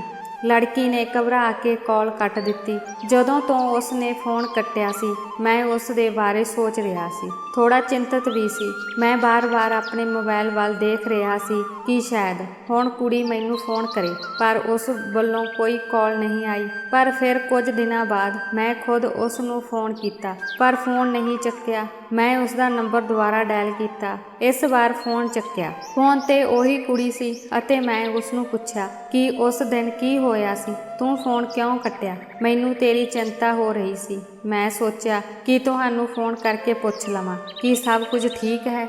ਮੈਂ ਉਸ ਦੇ ਹੌਂਕਿਆਂ ਦੀ ਆਵਾਜ਼ ਸੁਣੀ। ਮੈਂ ਸੋਚਿਆ ਕਿ ਉਹ ਰੋ ਰਹੀ ਹੈ ਤਾਂ ਮੈਂ ਉਸ ਨੂੰ ਪੁੱਛਿਆ, ਕੀ ਗੱਲ ਹੈ, ਤੁਸੀਂ ਰੋ ਕਿਉਂ ਰਹੇ ਹੋ? ਉਸਨੇ ਫੋਨ ਕੱਟ ਦਿੱਤਾ। ਮੈਂ ਉਸ ਦਾ ਨੰਬਰ ਦੁਬਾਰਾ ਡਾਇਲ ਕੀਤਾ। ਉਸ ਦਾ ਫੋਨ ਬੰਦ ਆ ਰਿਹਾ ਸੀ। ਮੈਂ ਆਪਣੇ ਕਮਰੇ ਵਿੱਚ ਬੇਚੈਨ ਮਹਿਸੂਸ ਕਰ ਰਿਹਾ ਸੀ, ਇਸ ਲਈ ਮੈਂ ਬਾਹਰ ਆ ਕੇ ਤੁਰਨ ਫਿਰਨ ਲੱਗਾ। ਜਦ ਪਾਪਾ ਨੇ ਮੈਨੂੰ ਪਰੇਸ਼ਾਨ ਦੇਖਿਆ ਤਾਂ ਮੇਰੇ ਕੋਲ ਆਏ ਅਤੇ ਮੈਨੂੰ ਪੁੱਛਣ ਲੱਗੇ, ਕੀ ਹੋਇਆ, ਕੋਈ ਸਮੱਸਿਆ ਹੈ? ਮੈਂ ਉਹਨਾਂ ਨੂੰ ਕਿਹਾ ਕਿ ਨਹੀਂ ਪਾਪਾ, ਕੋਈ ਸਮੱਸਿਆ ਨਹੀਂ ਹੈ। ਪਾਪਾ ਨੇ ਮੈਨੂੰ ਕਿਹਾ ਕਿ ਕੋਈ ਗੱਲ ਹੋਵੇ ਤਾਂ ਦੱਸ, ਮੈਂ ਤੁਹਾਨੂੰ ਇੰਨਾ ਪਰੇਸ਼ਾਨ ਨਹੀਂ ਦੇਖ ਸਕਦਾ। ਮੈਂ ਕਿਹਾ ਠੀਕ ਹੈ ਪਾਪਾ, ਜੇ ਕੋਈ ਗੱਲ ਹੋਵੇਗੀ ਤਾਂ ਮੈਂ ਤੁਹਾਨੂੰ ਦੱਸਾਂਗਾ। ਫਿਰ ਮੈਂ ਆਪਣੇ ਕਮਰੇ ਵਿੱਚ ਸੌਣ ਲਈ ਚਲਾ ਗਿਆ। ਮੈਨੂੰ ਨੀਂਦ ਨਹੀਂ ਆ ਰਹੀ ਸੀ। ਮੇਰੀਆਂ ਅੱਖਾਂ ਵਿੱਚੋਂ ਨੀਂਦ ਉੱਡ ਗਈ ਸੀ। ਮੈਂ ਆਪਣੀ ਬੇਚੈਨੀ ਨੂੰ ਸਮਝ ਨਹੀਂ ਸਕਿਆ। ਮੈਂ ਸੋਚ ਰਿਹਾ ਸੀ, ਕੀ ਪਤਾ ਨਹੀਂ ਮੈਂ ਇੱਕ ਅਣਜਾਣ ਕੁੜੀ ਲਈ ਇੰਨਾ ਪਰੇਸ਼ਾਨ ਕਿਉਂ ਹੋ ਰਿਹਾ ਹਾਂ। ਫਿਰ ਇੱਕ ਦਿਨ ਉਸਨੇ ਮੈਨੂੰ ਮਿਲਣ ਲਈ ਬੁਲਾਇਆ। ਮੈਂ ਉਸ ਨੂੰ ਮਿਲਣ ਲਈ ਹਾਂ ਕਰ ਦਿੱਤੀ ਅਤੇ ਉਸ ਦੇ ਦੱਸੇ ਸਥਾਨ 'ਤੇ ਚਲਾ ਗਿਆ। ਜਦੋਂ ਮੈਂ ਉਸ ਕੋਲ ਪਹੁੰਚਿਆ ਤਾਂ ਉਸ ਦੇ ਹੱਥ ਵਿੱਚ ਇੱਕ ਬੈਗ ਸੀ। ਮੈਂ ਉਸ ਨੂੰ ਪੁੱਛਿਆ ਕਿ ਤੁਸੀਂ ਕਿੱਥੇ ਜਾ ਰਹੇ ਹੋ? ਉਸਨੇ ਮੈਨੂੰ ਕਿਹਾ, ਮੈਨੂੰ ਤੁਹਾਡੀ ਮਦਦ ਦੀ ਲੋੜ ਹੈ, ਕੀ ਤੁਸੀਂ ਮੇਰੇ ਲਈ ਕੁਝ ਕਰ ਸਕਦੇ ਹੋ? ਮੈਂ ਕਿਹਾ ਹਾਂ, ਕਿਉਂ ਨਹੀਂ। ਤਾਂ ਉਸਨੇ ਮੈਨੂੰ ਕਿਹਾ ਕਿ ਮੈਂ ਆਪਣਾ ਘਰ ਛੱਡ ਦਿੱਤਾ ਹੈ। ਇਹ ਕਹਿੰਦੇ ਹੀ ਉਹ ਰੋਣ ਲੱਗ ਪਈ। ਫਿਰ ਉਸਨੇ ਮੈਨੂੰ ਆਪਣੇ ਨਾਲ ਵਿਆਹ ਕਰਨ ਲਈ ਕਿਹਾ। ਮੈਂ ਤੁਹਾਨੂੰ ਪਰੇਸ਼ਾਨ ਨਹੀਂ ਕਰਾਂਗੀ। ਮੈਂ ਕਦੇ ਤੁਹਾਡੇ ਤੋਂ ਕੁਝ ਨਹੀਂ ਮੰਗਾਂਗੀ। ਤੁਸੀਂ ਜਿੱਥੇ ਵੀ ਜਿਸ ਹਾਲਤ ਵਿੱਚ ਵੀ ਰੱਖੋਗੇ ਮੈਂ ਰਹਿ ਲਵਾਂਗੀ। ਮੈਂ ਕਦੇ ਵੀ ਕਿਸੇ ਤਰ੍ਹਾਂ ਦੀ ਸ਼ਿਕਾਇਤ ਨਹੀਂ ਕਰਾਂਗੀ। ਉਸ ਦੀ ਇਹ ਗੱਲ ਸੁਣ ਕੇ ਮੈਂ ਚੁੱਪ ਹੋ ਗਿਆ। ਮੈਨੂੰ ਨਹੀਂ ਪਤਾ ਸੀ ਕਿ ਉਸ ਨੂੰ ਕੀ ਜਵਾਬ ਦੇਵਾਂ। ਉਸ ਕੁੜੀ ਨੇ ਮੈਨੂੰ ਕਿਹਾ, ਮੈਂ ਜਾਣਦੀ ਹਾਂ ਕਿ ਤੁਸੀਂ ਸੋਚ ਰਹੇ ਹੋਵੋਗੇ ਕਿ ਕਿਸ ਤਰ੍ਹਾਂ ਮੈਂ ਇਸ ਕੁੜੀ ਨਾਲ ਵਿਆਹ ਕਰ ਲਵਾਂ। ਨਾ ਤਾਂ ਮੈਂ ਇਸ ਕੁੜੀ ਨੂੰ ਜਾਣਦਾ ਹਾਂ ਤੇ ਨਾ ਹੀ ਇਹ ਕੁੜੀ ਮੈਨੂੰ ਜਾਣਦੀ ਹੈ। ਫਿਰ ਇਹ ਮੈਨੂੰ ਆਪਣੇ ਨਾਲ ਵਿਆਹ ਕਰਨ ਲਈ ਕਿਵੇਂ ਕਹਿ ਸਕਦੀ ਹੈ? ਉਹ ਕੁੜੀ ਬਹੁਤ ਰੋ ਰਹੀ ਸੀ। ਮੈਂ ਉਸ ਦੇ ਹੰਝੂ ਨਹੀਂ ਦੇਖ ਸਕਿਆ। ਉਹ ਬਹੁਤ ਹੀ ਮਾਸੂਮ ਅਤੇ ਸਾਦੀ ਕੁੜੀ ਸੀ। ਸ਼ਾਇਦ ਉਸ ਨੂੰ ਮੇਰੇ ਨਾਲ ਪਿਆਰ ਹੋ ਗਿਆ ਸੀ, ਇਸ ਲਈ ਮੈਂ ਉਸ ਨੂੰ ਰੋਂਦਾ ਨਹੀਂ ਦੇਖ ਸਕਿਆ। ਮੈਂ ਉਸ ਨੂੰ ਕਿਹਾ ਕਿ ਚਿੰਤਾ ਨਾ ਕਰੋ, ਮੈਂ ਤੁਹਾਡੇ ਨਾਲ ਵਿਆਹ ਕਰਨ ਲਈ ਤਿਆਰ ਹਾਂ। ਮੈਂ ਉਸ ਕੁੜੀ ਨਾਲ ਦੂਜੇ ਸ਼ਹਿਰ ਚਲਾ ਗਿਆ। ਮੈਂ ਇੱਕ ਘਰ ਕਿਰਾਏ 'ਤੇ ਲੈ ਲਿਆ। ਇਸ ਕੁੜੀ ਦਾ ਨਾਮ ਮੰਜੂ ਸੀ। ਮੈਂ ਉੱਥੇ ਜਾ ਕੇ ਉਸ ਕੁੜੀ ਨਾਲ ਵਿਆਹ ਕਰ ਲਿਆ ਅਤੇ ਹੁਣ ਅਸੀਂ ਦੋਵੇਂ ਇੱਥੇ ਇਕੱਠੇ ਰਹਿਣ ਲੱਗ ਪਏ। ਇੱਕ ਦਿਨ ਉਸਨੇ ਕਿਹਾ ਕਿ ਮੈਂ ਤੁਹਾਨੂੰ ਆਪਣੇ ਬਾਰੇ ਪੂਰੀ ਸੱਚਾਈ ਦੱਸਣਾ ਚਾਹੁੰਦੀ ਹਾਂ। ਜਦੋਂ ਮੈਨੂੰ ਹੋਸ਼ ਆਇਆ ਤਾਂ ਮੈਂ ਸਿਰਫ ਆਪਣੇ ਚਾਚੇ ਨੂੰ ਦੇਖਿਆ। ਮੈਨੂੰ ਆਪਣੇ ਮਾਤਾ ਪਿਤਾ ਬਾਰੇ ਕੁਝ ਨਹੀਂ ਪਤਾ, ਉਹ ਕੌਣ ਸਨ ਜਾਂ ਉਹਨਾਂ ਦੀ ਮੌਤ ਕਿਵੇਂ ਹੋਈ। ਜਦੋਂ ਮੈਂ ਆਪਣੇ ਚਾਚੇ ਨੂੰ ਪੁੱਛਿਆ ਕਿ ਮੇਰੇ ਮਾਤਾ ਪਿਤਾ ਦੀ ਮੌਤ ਕਿਵੇਂ ਹੋਈ ਤਾਂ ਉਹਨਾਂ ਨੇ ਦੱਸਿਆ ਕਿ ਮੇਰੇ ਮਾਤਾ ਪਿਤਾ ਦੋਵੇਂ ਇੱਕ ਹਾਦਸੇ ਵਿੱਚ ਮਰ ਗਏ ਸਨ। ਉਦੋਂ ਤੁਸੀਂ 1 ਸਾਲ ਦੇ ਸੀ ਅਤੇ ਉਦੋਂ ਤੋਂ ਮੈਂ ਤੁਹਾਡੀ ਦੇਖਭਾਲ ਕਰ ਰਿਹਾ ਹਾਂ। ਮੈਂ ਬਹੁਤ ਛੋਟੀ ਸੀ, ਮੈਨੂੰ ਸਮਝ ਨਹੀਂ ਆ ਰਹੀ ਸੀ ਕਿ ਚਾਚਾ ਸੱਚ ਬੋਲ ਰਿਹਾ ਹੈ ਜਾਂ ਝੂਠ। ਜਦੋਂ ਮੈਂ ਥੋੜੀ ਵੱਡੀ ਹੋਈ ਅਤੇ ਮੈਂ ਆਪਣੇ ਆਂਢ ਗੁਆਂਢ ਦੇ ਬੱਚਿਆਂ ਨੂੰ ਸਕੂਲ ਜਾਂਦੇ ਦੇਖਿਆ, ਮੈਂ ਆਪਣੇ ਚਾਚੇ ਨੂੰ ਕਿਹਾ ਕਿ ਚਾਚਾ ਮੈਂ ਵੀ ਸਕੂਲ ਜਾਣਾ ਹੈ। ਚਾਚੇ ਨੇ ਮੈਨੂੰ ਝਿੜਕਦਿਆਂ ਕਿਹਾ ਕਿ ਮੇਰੇ ਕੋਲ ਇੰਨੇ ਪੈਸੇ ਨਹੀਂ ਹਨ ਕਿ ਮੈਂ ਤੈਨੂੰ ਸਕੂਲ ਭੇਜ ਸਕਾਂ। ਸ਼ੁਕਰ ਮਨਾਓ ਕਿ ਤੁਹਾਨੂੰ ਇੱਥੇ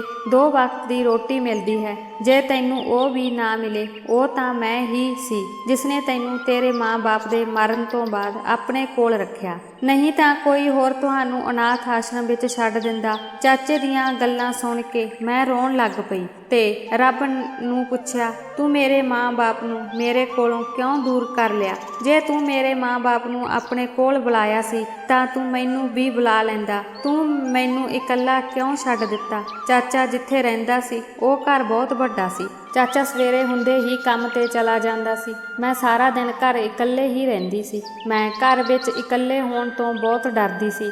ਮੈਂ ਕਮਰੇ ਦੇ ਕੋਨੇ ਵਿੱਚ ਬੈਠ ਕੇ ਆਪਣੇ ਮਾਤਾ ਪਿਤਾ ਨੂੰ ਯਾਦ ਕਰਕੇ ਰੋਂਦੀ ਰਹਿੰਦੀ ਸੀ। ਜਦੋਂ ਮੈਂ ਵੱਡੀ ਹੋਈ ਤਾਂ ਇੱਕ ਦਿਨ ਚਾਚਾ ਇੱਕ ਔਰਤ ਨੂੰ ਆਪਣੇ ਨਾਲ ਲੈ ਆਇਆ। ਮੈਂ ਚਾਚੇ ਨੂੰ ਪੁੱਛਿਆ ਕਿ ਉਹ ਔਰਤ ਕੌਣ ਹੈ ਤਾਂ ਚਾਚਾ ਨੇ ਕਿਹਾ, ਇਹ ਤੁਹਾਡੀ ਚਾਚੀ ਹੈ। ਮੈਂ ਵਿਆਹ ਕਰਵਾ ਲਿਆਇਆ ਹਾਂ ਅਤੇ ਤੁਸੀਂ ਜਾ ਕੇ ਸਾਡੇ ਲਈ ਕੁਝ ਖਾਣਾ ਲਿਆਓ। ਮੈਂ ਚਾਚੇ ਨੂੰ ਕਿਹਾ ਕਿ ਘਰ ਵਿੱਚ ਖਾਣ ਨੂੰ ਕੁਝ ਨਹੀਂ ਹੈ ਤਾਂ ਚਾਚੇ ਨੇ ਮੈਨੂੰ ਗੁੱਸੇ 'ਚ ਕਿਹਾ ਕਿ ਤੁਸੀਂ ਸਾਰਾ ਦਿਨ ਘਰ ਬੈਠੇ ਖਾਂਦੇ ਰਹਿੰਦੇ ਹੋ, ਸਾਡੇ ਲਈ ਵੀ ਕੁਝ ਛੱਡ ਦਿੰਦੇ। ਉਸਨੇ ਮੇਰੀ ਗੱਲ ਤੇ ਇੰਨਾ ਜ਼ੋਰ ਨਾਲ ਥੱਪੜ ਮਾਰਿਆ ਕਿ ਮੈਂ ਹੇਠਾਂ ਡਿੱਗ ਗਈ ਅਤੇ ਮੇਰਾ ਸਿਰ ਕੰਧ ਨਾਲ ਟਕਰਾ ਗਿਆ। ਮੇਰੇ ਸਿਰ ਵਿੱਚੋਂ ਖੂਨ ਨਿਕਲ ਰਿਹਾ ਸੀ। ਨਾ ਹੀ ਮੇਰੇ ਚਾਚੇ ਨੇ ਅਤੇ ਨਾ ਹੀ ਚਾਚੀ ਨੇ ਮੈਨੂੰ ਚੁੱਕਿਆ ਤਾਂ ਮੈਂ ਆਪ ਹੀ ਉੱਠ ਕੇ ਟੂਟੀ ਕੋਲ ਗਈ ਤੇ ਆਪਣਾ ਖੂਨ ਸਾਫ਼ ਕੀਤਾ। ਰੋਂਦੀ ਹੋਈ ਆਪਣੇ ਕਮਰੇ ਵਿੱਚ ਆ ਕੇ ਸੌਂ ਗਈ। ਜਦੋਂ ਸਵੇਰੇ ਉੱਠੀ ਤਾਂ ਮੈਨੂੰ ਤੇਜ਼ ਸਿਰ ਦਰਦ ਹੋ ਰਿਹਾ ਸੀ ਅਤੇ ਤੇਜ਼ ਬੁਖਾਰ ਵੀ ਸੀ। ਜਦੋਂ ਮੈਂ ਕਮਰੇ ਤੋਂ ਬਾਹਰ ਨਿਕਲੀ ਤਾਂ ਦੇਖਿਆ ਕਿ ਘਰ ਵਿੱਚ ਕੋਈ ਨਹੀਂ ਸੀ। ਸ਼ਾਇਦ ਉਹ ਕਿਤੇ ਬਾਹਰ ਗਏ ਹੋਏ ਸਨ। ਮੈਂ ਆਪਣੇ ਗੁਆਂਢੀ ਦੇ ਘਰ ਗਈ। ਜਿਵੇਂ ਹੀ ਮੈਂ ਉਹਨਾਂ ਦਾ ਦਰਵਾਜ਼ਾ ਖੜਕਾਇਆ, ਕਮਜ਼ੋਰੀ ਕਾਰਨ ਮੈਂ ਬੇਹੋਸ਼ ਹੋ ਕੇ ਹੇਠਾਂ ਡਿੱਗ ਪਈ। ਜਦੋਂ ਮੇਰੀ ਅੱਖ ਖੁੱਲੀ ਤਾਂ ਮੈਂ ਆਪਣੇ ਘਰ ਸੀ ਅਤੇ ਉਹ ਗੁਆਂਢਣ ਆਂਟੀ ਮੇਰੇ ਕੋਲ ਬੈਠੀ ਸੀ। ਫਿਰ ਉਹ ਆਪਣੇ ਘਰੋਂ ਖਾਣਾ ਲਿਆਈ, ਮੈਨੂੰ ਖਾਣਾ ਖਵਾਇਆ ਅਤੇ ਦਵਾਈ ਵੀ ਦਿੱਤੀ। ਥੋੜੀ ਦੇਰ ਬਾਅਦ ਉਹ ਆਪਣੇ ਘਰ ਜਾਣ ਲੱਗੀ ਅਤੇ ਮੈਨੂੰ ਕਿਹਾ ਕਿ ਜੇ ਤੁਹਾਨੂੰ ਹੋਰ ਕੁਝ ਚਾਹੀਦਾ ਹੈ ਤਾਂ ਮੈਨੂੰ ਦੱਸੋ। ਮੇਰੇ ਲਈ ਤਾਂ ਗੁਆਂਢੀ ਹੀ ਚੰਗੇ ਸੀ ਅਤੇ ਇੱਕ ਪਾਸੇ ਮੇਰੇ ਚਾਚਾ ਚਾਚੀ ਸਨ ਜੋ ਮੇਰੇ ਹੋਣ ਦੇ ਬਾਵਜੂਦ ਵੀ ਮੇਰੇ ਨਹੀਂ ਸਨ। ਜਦੋਂ ਉਹ ਘਰ ਆਏ ਉਹਨਾਂ ਨੇ ਮੈਨੂੰ ਇਹ ਵੀ ਨਹੀਂ ਪੁੱਛਿਆ ਕਿ ਮੈਂ ਕਿਵੇਂ ਹਾਂ। ਕਈ ਵਾਰ ਮੈਂ ਸੋਚਦੀ ਹਾਂ ਕਿ ਸਾਡੇ ਆਪਣਿਆਂ ਨਾਲੋਂ ਤਾਂ ਅਜਨਬੀ ਚੰਗੇ ਹਨ ਜੋ ਮੁਸੀਬਤ ਦੇ ਸਮੇਂ ਸਾਡੇ ਨਾਲ ਖੜੇ ਹੁੰਦੇ ਹਨ।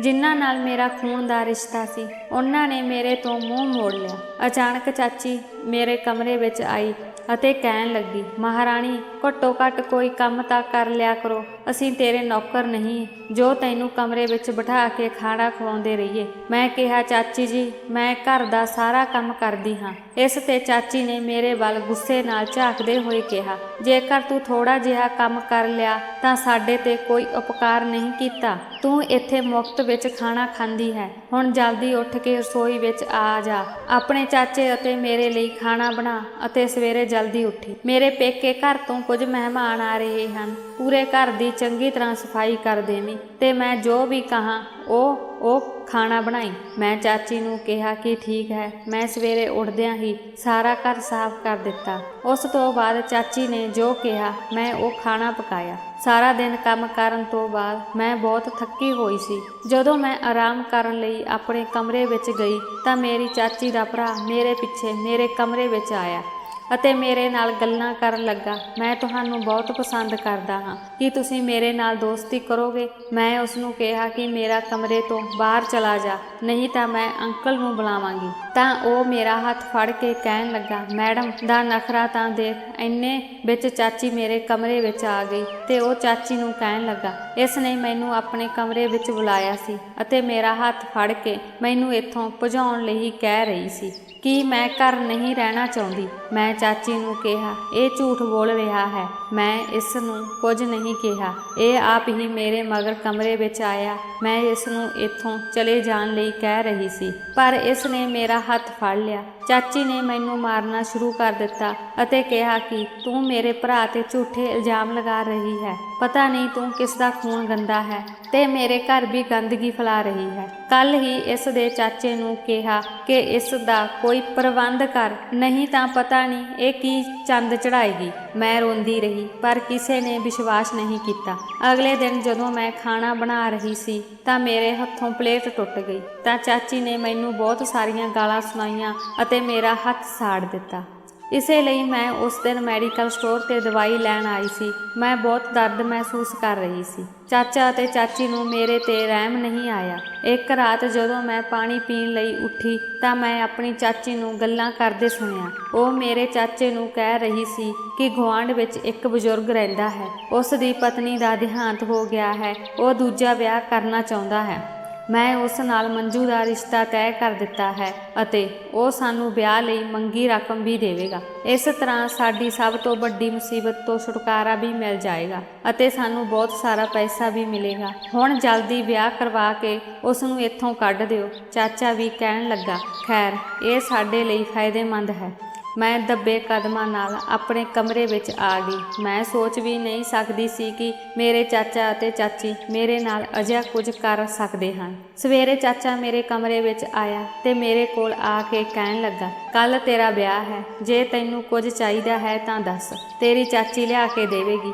ਮੈਂ ਉਸ ਦੀ ਗੱਲ ਦਾ ਕੋਈ ਜਵਾਬ ਨਾ ਦਿੱਤਾ। ਮੈਂ ਸਾਰਾ ਦਿਨ ਆਪਣੇ ਕਮਰੇ ਵਿੱਚ ਪਈ ਰਹੀ। ਜਦੋਂ ਰਾਤ ਨੂੰ ਚਾਚਾ ਅਤੇ ਚਾਚੀ ਵਾਪਸ ਆਏ ਤਾਂ ਉਹਨਾਂ ਦੇ ਹੱਥਾਂ ਵਿੱਚ ਬਹੁਤ ਸਾਰਾ ਸਮਾਨ ਸੀ। ਇਹ ਦੇਖ ਕੇ ਮੈਂ ਸਮਝ ਗਈ ਸ਼ਾਇਦ ਉਹਨਾਂ ਨੇ ਮੇਰਾ ਵਿਆਹ ਰੱਖ ਲਿਆ ਸੀ।